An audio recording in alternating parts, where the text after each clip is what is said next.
Fórmula Médica transmitiendo salud.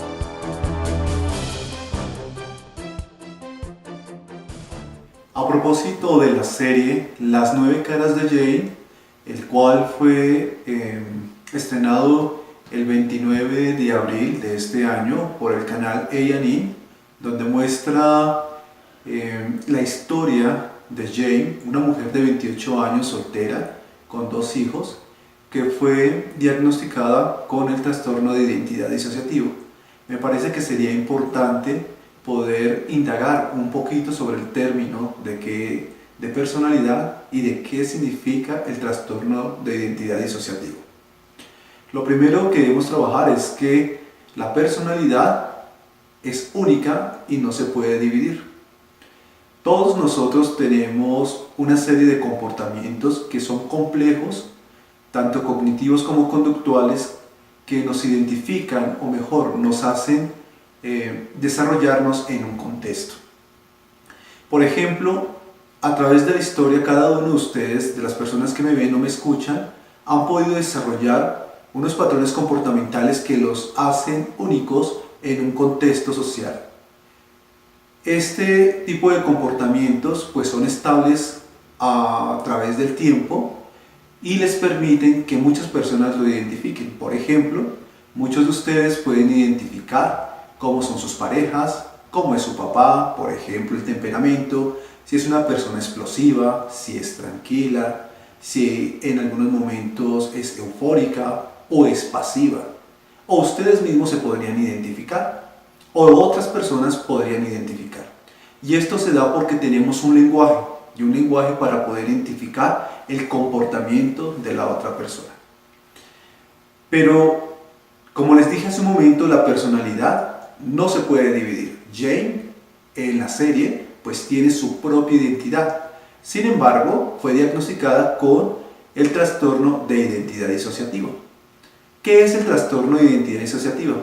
Lo primero que podríamos hablar es ¿qué es disociar?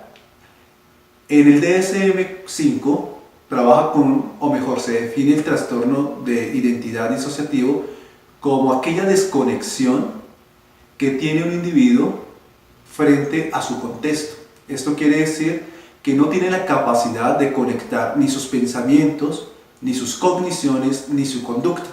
Muchas veces hasta no puede recordar algunos episodios de su vida, tales como quién es, de dónde viene o algunos sucesos del pasado. Esto es finalmente lo que le está pasando a Jane. Y finalmente, las personas con un trastorno de identidad disociativo pues no son capaces, o mejor, no tienen las estrategias para poder afrontar algunas dificultades de la vida.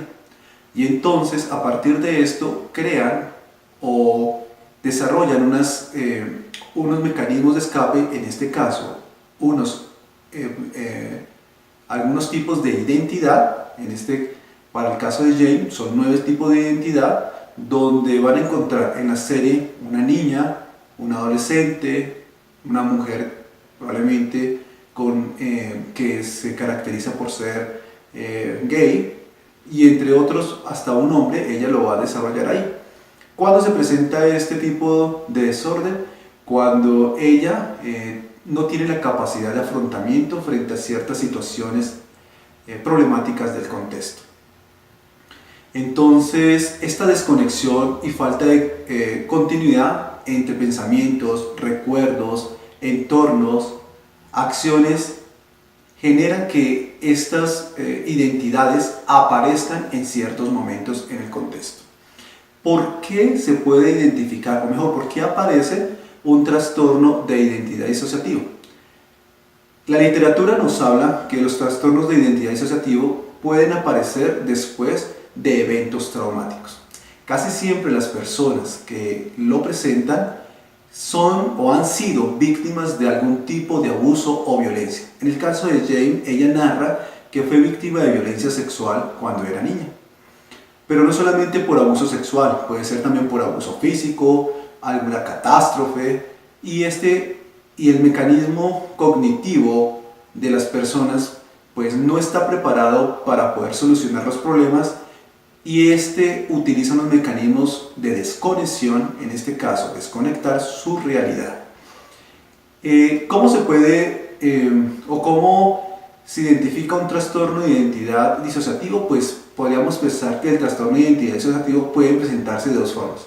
La primera de forma posesiva o de posesión y la otra de no posesión. Cuando hablamos de la forma de posesión, estamos hablando como si otras entidades entraran en el cuerpo de Jane y fueran las que dominaran el momento en el cual ella se encuentra. Por eso pueden identificar en la serie, en algunos momentos cuando ella presenta la identidad de la niña o la identidad del adolescente, que es como si fuera un actor que estuviera actuando en diferentes personajes. Otras personas lo podrían identificar como si fueran espíritus, ¿cierto?, que estuvieran dentro del cuerpo de un paciente. Ese es un tipo de posesión. O no posesión. La no posesión sería cuando una persona se siente más de tipo de despersonalización. Quiere decir que cuando se mira a un espejo no es capaz de identificarse, no reconoce quién es. O probablemente cuando hable piense que está en el cuerpo de otra persona. ¿Cómo vamos a identificar que una persona tiene un trastorno de identidad disociativa?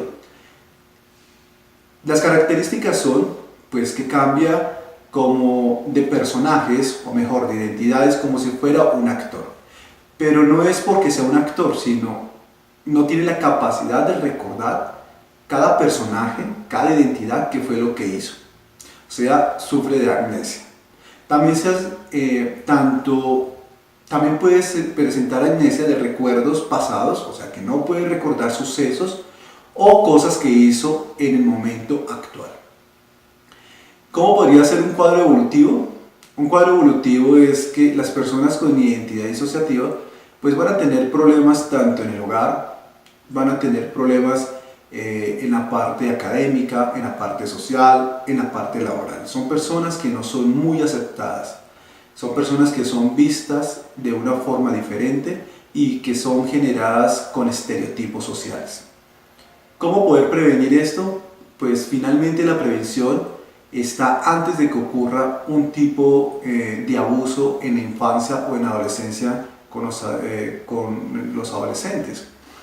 O cuando el adolescente o el niño sufrió un tipo de violencia o sufrió un evento traumático, es importante que inicie psicoterapia para que éste pueda hacer trabajo de solución de problemas, ¿cierto?, que le permitan aceptar la situación que ha vivido.